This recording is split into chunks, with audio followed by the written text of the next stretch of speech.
right, my friends. We're going to get into this Will Smith and Jada Pinkett fiasco. And this is something I kind of didn't want to touch on, but I had a lot of questions about it myself. And I got questions from people out there. And I saw people saying, what do you think about the Will Smith, Jada Pinkett issue? Is there any hope for people that are married, et cetera, et cetera? So I thought that the best way to address this is going to be talking about imprinting, talking about social dynamics in a home, talking about people are attracted to things that they don't necessarily want to be attracted to, just breaking it all down in detail. So first of all, we knew this was all going to be in trouble. We knew this was going to be some trouble. And I kind of personally also knew this way back. Like, I think I knew this way back when I saw Will Smith's son wearing a dress. I think if we have that image that's popping up on screen. When I saw Will Smith's son wearing a dress and walking around like that, I knew that was going to change the social dynamics of the household. Now, why is that? This is going to be a controversial opinion, but I don't think that a woman is naturally going to be attracted to a man that raises a son that wears a dress. I'll say that again.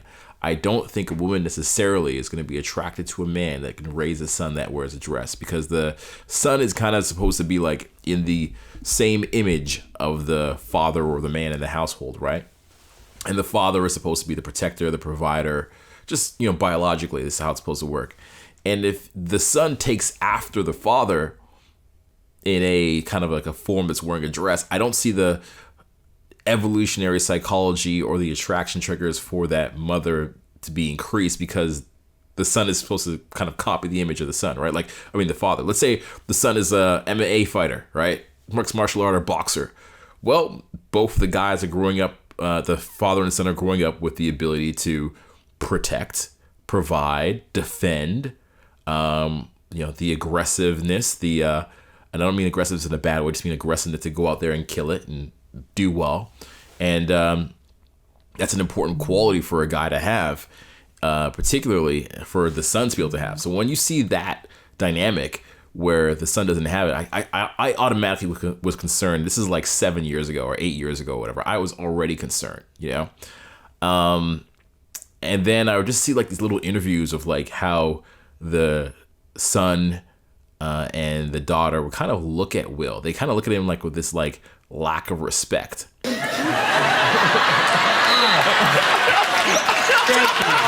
you, man. And I was wondering, like, I'm sure you felt it too, if you kind of just look at the subcommunication. And I know you may not be like a social dynamics coach, so you might not see it to the same effect, but you do see it. It's kind of like disdain in their eyes, And I was wondering, like, where does that come from? Does that come from them? Come from Will? Like, where does it come from? And it comes from somewhere, right? But you would see it in their faces. And then let's fast forward now to, I think, a few months ago when this entanglement conversation started to come up. Of course, there's a situation where Will and Jada had a separation. And publicly, they said that they were kind of doing their own thing, finding a way to make themselves each happy. Because he's like, I no longer can make her happy. This is also a kind of a strange thing because, is it really the responsibility of the husband to make the wife happy, or the wife to make the husband happy? Modern society tells us that, but it's almost one of the biggest problems with marriage and relationships these days, is that marriage and relationships is really about you just doing your duty, you fulfilling that service that you got to do. You're here to provide a role. Like, getting married isn't like about somebody whisking me off and some magical fairy tales and I'm happy forever and all my problems are gone and they take care of me and they look out for me. And it's a little bit of that, but it's really about responsibility, duty. It's about doing a job. It's like showing up every single day to do that job for the relationship, whether you want to do it or not. And that is really what marriage is supposed to be about. It's a job. Are you ready for the job? Are you prepared to do the job for somebody even when it's not thankful, when they don't appreciate it? That's what the job is. But not a lot of people are ready to do that, So anyways, fast forward to this entanglement. It happened that she said that Will no longer made her happy. Okay, fair enough. So that's the situation. And then they decide to go off and kind of do their own thing. Now, here's the crazy thing about this. Here's what really, really bothers me about this, okay? At the time, the August, I think it's August Osteen, I can't pronounce the name properly, but August, okay? He was Will Smith's son's friend. Okay, so he was his friend, not a minor, but just a little bit older than a minor. It was the son's friend. Now, let me ask you a question. Like, really just think about this. If Will Smith decided to sleep with one of his daughter's friends, how do you think that would have went down? Huh? Think about that. Let me ask you that question. How would that have went down, my friends? You think that would have went down the same way? Do you think that would have been all peachy and fine and Will Smith just would have went on with his career? Well, let me tell you, I don't know if any of you have daughters, but if you did and your career was in the spotlight, you would most likely be canceled. There's no world that we live in where a man can be with a minor that is a friend, or almost a minor that's a friend of the daughter, and not have been canceled. But somehow Jada was not canceled by the female public or by the media. People thought it was ridiculous what she said, but she wasn't canceled somehow, and that's crazy. So all that alone was a huge concern. At that point, if your wife is sleeping with friends of your child, you're already at time for divorce. Like an actual divorce. Like, that's not even just a concern. It's like, so that's not even just doing stuff outside of the house or in private or, going to like a fancy swinger club. It's not even that. It's like, you're doing it in the family now. You know what I'm saying? Like, you're doing it like in the household now. And that's totally messed up. Like, that's kind of crazy when you think about that, right? The several layers of boundaries that were broken and the trust that was, betrayed. On top of that, now you get to a point where it's coming time to do that interview on TV for the the red table interview, and the word she uses to describe it, she goes, "It was an entanglement." So the word she uses to describe it, she says it was an entanglement. And when you hear this word, it's like, not it was an affair or I did something wrong or it was a mistake and I'm sorry. It was like I was the victim of a situation of not being happy in my marriage, and therefore I had an entanglement. And then what did you do, Jada? I got into a different kind of entanglement. I think you need to say clearly what happened. And I got into an entanglement with August. That's what I said. A relationship. Yes, it was a relationship. Absolutely. The word entanglement, just like, from somebody who teaches social dynamics and teaches like language, and I'm also a cognitive behavioral therapist, that languaging and labeling of the word says you don't accept responsibility for the situation. That's what it tells me. You do not accept completely. Maybe at some point you do, but you're using words to kind of like slither your way out of it and to not really own the situation and the pain that you also cause other people and the hurt that you've caused. That is a horrible word to use to describe something that you did. But not even that, just that's the way you think about it. That's the way you process it in your mind. That's absolutely horrible. Like it's a dead end road to nowhere. And it shows that she really didn't learn anything.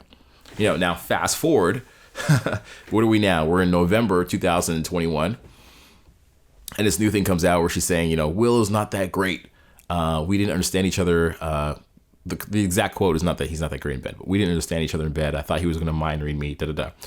Now, after the entanglement situation, you got to be on like buttoned up lip. Like after you've socially and publicly embarrassed your husband like that, you got to be on buttoned up lip. Like his social reputation is at stake here.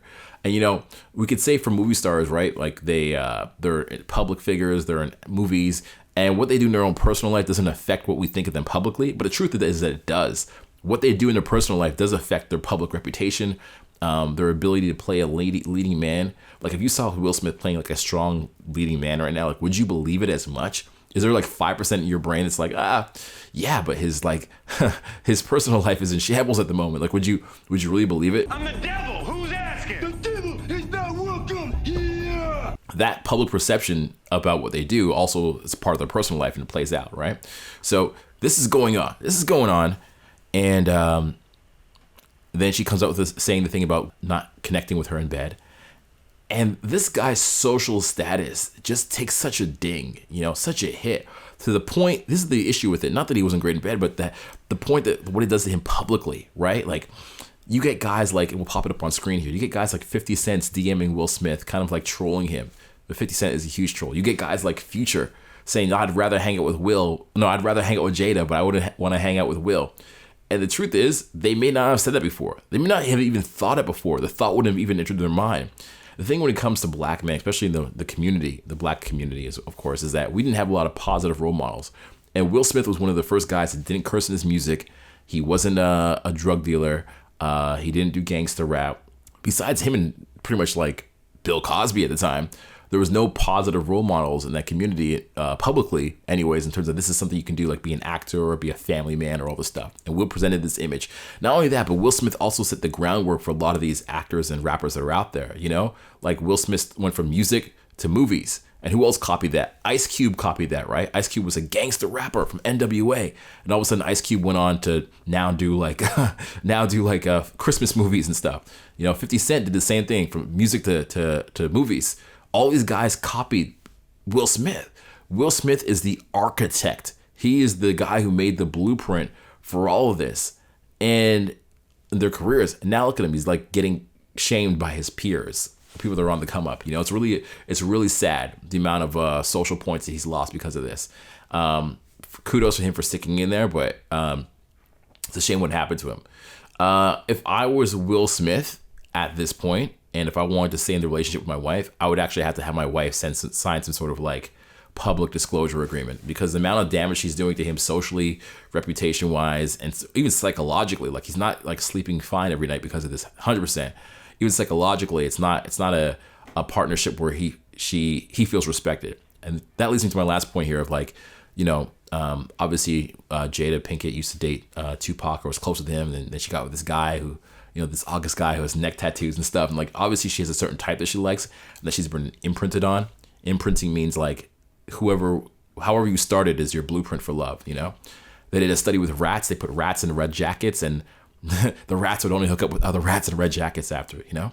So that imprint is on her. And if you're going to be involved with anybody, you got to understand their imprint. You got to understand like what it's going to do for them in the future. They might slip back to that. And to be honest, Jada's kind of like, she's kind of from the streets in that way, bro. And Will's just honestly like too much of a good guy for her. A good guy, a great guy, but too much of a good guy. And she's always, you know, the streets are always calling. She's always going to go back to it. And so whenever you're dealing with anybody, just understand where they came from, the psychological things they have from being there, and their mindsets, and their blueprints, their imprints. Understand that stuff before you deal with them, and realize that at some point you got to either satisfy that in them, or they're going to go back to the streets. All right. So those are my thoughts on the situation. I'm going to be doing more social commentaries like this on relationships and celebrities and things that are happening in culture as time goes on. By the way, in case you don't know, it's Black Friday, baby. It's Black Friday right now. We got an awesome Black Friday deal. If you want to get involved in my mentoring, which teaches you how to talk and talk forever, how to never run out of things to say, teaches you how to understand your own psychology so you can brainwash yourself and you can help to influence other people into common goals, I recommend you check it out. We got an amazing deal. I think it's like 83% off, which is just sick. It's unbelievable. I've never had a kind of a discount before, and definitely won't have that again. All right. So while it's available to you, go ahead, click the link down below, put it in the description and on the screen. You can check out that mentoring program, and also you get a bonus from Jeff in there with a resonator. You get endless motivation from Owen. It's a great package, and I said 83% off. It's really just incredible. You're gonna be able to like walk into any room, be able to control the room, navigate people in conversations, negotiate, get that raise at work, whatever you want to do. Could be part of that program. All right, so check that out.